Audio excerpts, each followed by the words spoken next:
How much would it really cost? A $200 raise to Social Security, including retirement, disability, SSDI, survivors, and SSI beneficiaries. The surprising details and the program already in place. I have all the details and what you need to know right here in the video, so let's get right into it. All right, now in this video, I want to discuss the surprising details of a $200 per month raise for about 70 million fixed income beneficiaries, and I want to compare that to a program that was already in place, sending out hundreds of dollars to millions upon millions of people every single month. And like I said, these are some surprising details, but let's get into it and discuss what you need to know. However, really fast before we do, thank you so much for joining me. If you're new here or if you haven't done so yet, please make sure to subscribe by hitting the button right down below the video, as it's totally free to do so. And because I am your one and only daily advocate, I'm here for you right by your side every single day, watching all this new information hitting the wire, doing all the research,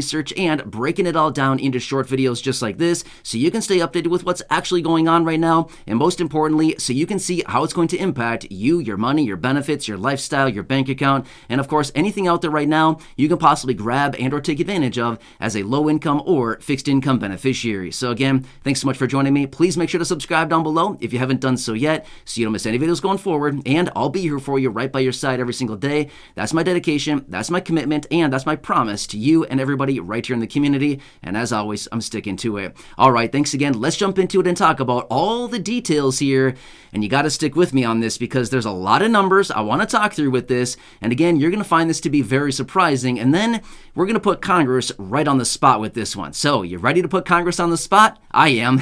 You ready for this? Let's do it. All right, so I want to talk you through the details about this because I was looking through a bunch of different things that are going on, and we're going to look back in history a little bit as well to see some different things that have happened here where millions and millions of people did receive ongoing monthly checks, and here we are, fixed income beneficiaries asking Congress, please, $200 more per month. Well, as we know, a number of months ago, probably about 5, 6, 7 months ago or so like that, we had a handful of Democratic senators who came out and reintroduced a new $200 per month raise in conjunction with the Social Security Expansion Act. That is the bill and the name of that bill. Now remember, back in early 2020 as well, I know this one is a long time ago, but again, I just want to throw it out there just for perspective and so we have another reference point. But back in early 2020, we had 3 Democratic senators, again, Chuck Schumer, Elizabeth Warren, and Ron Wyden, who also came out introducing an extra $200 per month for millions of beneficiaries. However, that was a short-term thing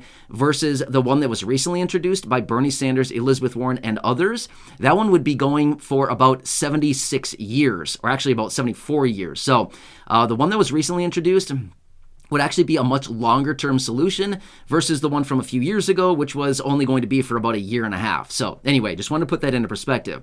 However, now let's run through some numbers here because I want to point this all out. And again, I'm going to use some round numbers here. I'm going to do a little bit of rounding, but it's going to still paint the same picture. So again, stick with me on this and you'll clearly see the point I'm trying to make with this. And again, we're going to be calling out Congress right here, right now. So again, get ready. All right, so here we go.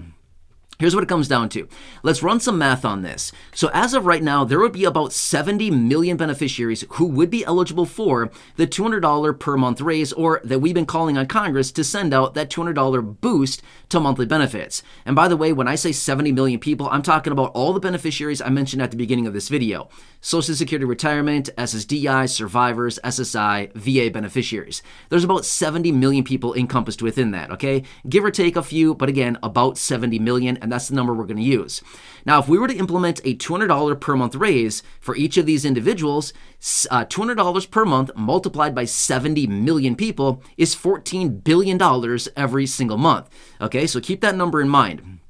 $14 billion on a monthly basis is how much it would cost essentially the federal government or the Social Security Administration, wherever this money came from. It doesn't really matter.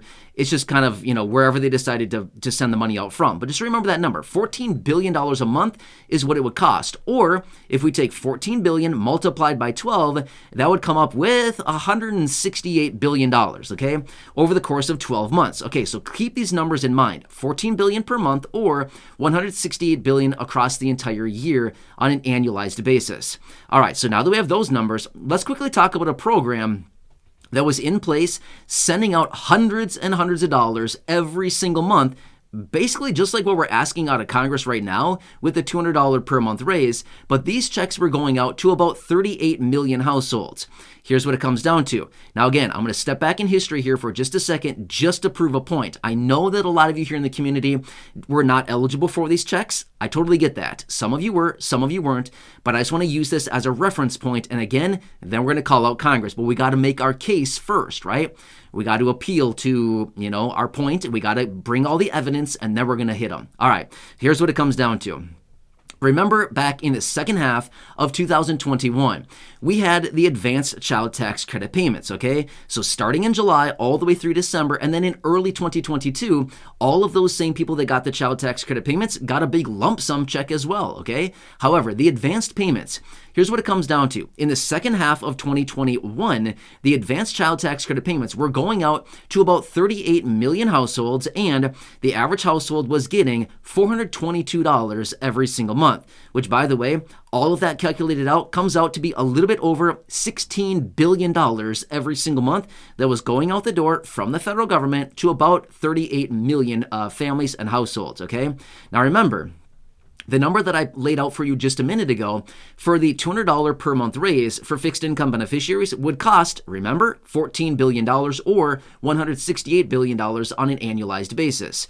However, now let's look at the numbers again. The child tax credit payments, again, over $16 billion every month. Again, it's actually a little bit more than that. It's actually $16.4 billion is what it comes out to. But again, I'm just giving the benefit of the doubt here, and I'm rounding it down to $16 billion, even though we know it's well more than that.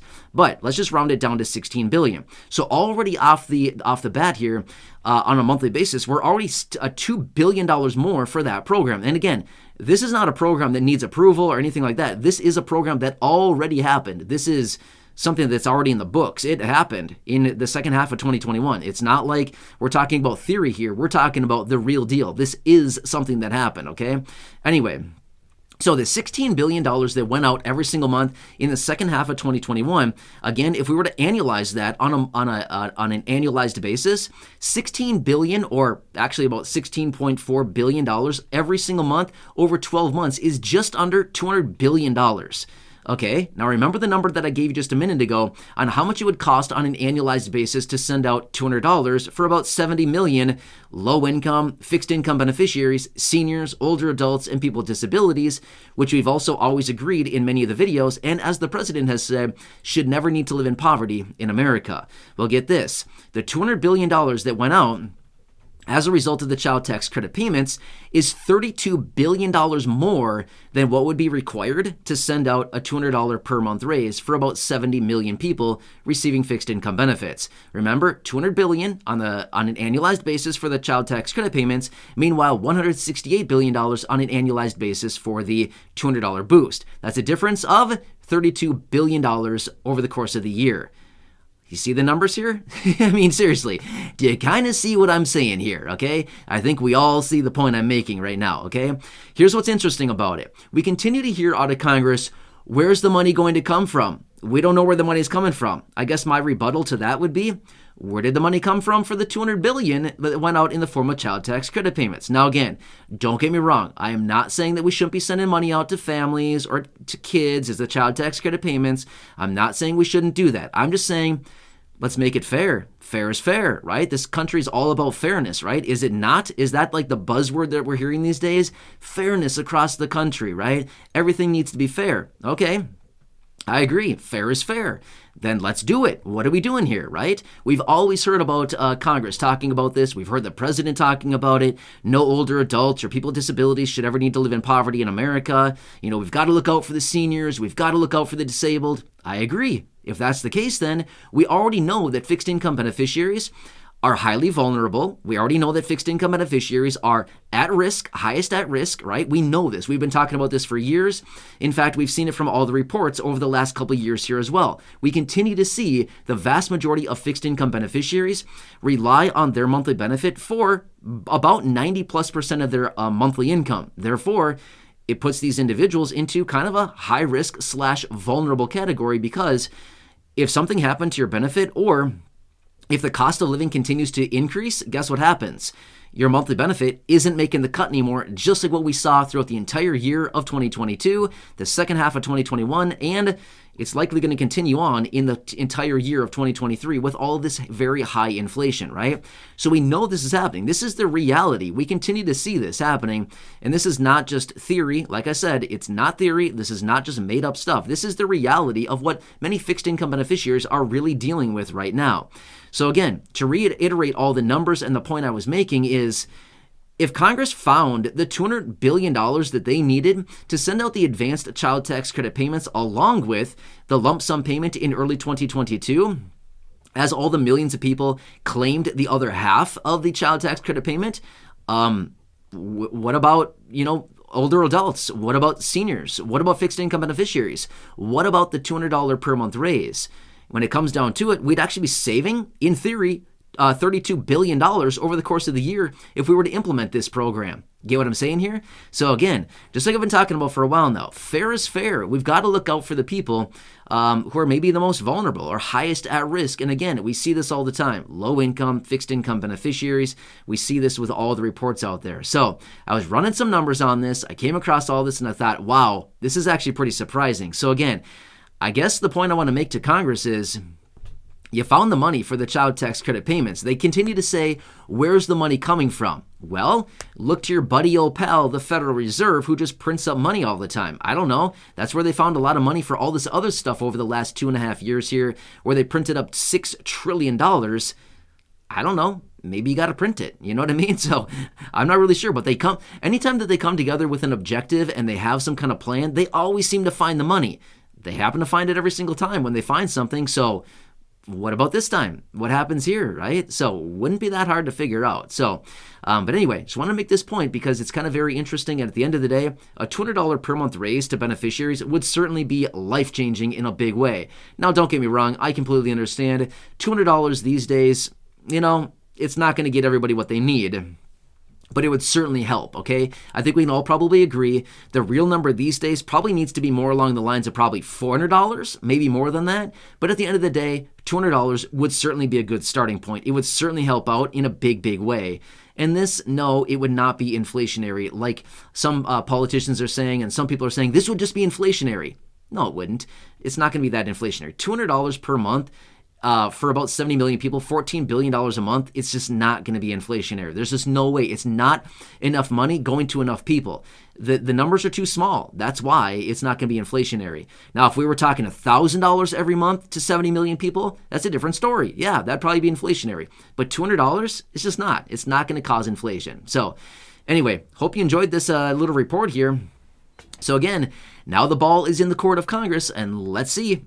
Can they play ball, or do they just throw it across the foul line, or what's it called? Out of bounds. That's what it's called. I don't know anything about sports. Sorry.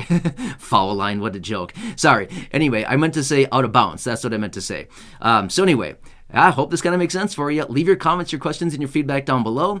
And again, I'm here for you in any way that I possibly can be. Thanks again for watching. Please subscribe down below if you haven't done so yet. Share the video with your friends, family, social media, and go back and check out any of the other thousands of videos here on the channel. Until next time, have a good one, enjoy your day, and I'll catch you again later in the next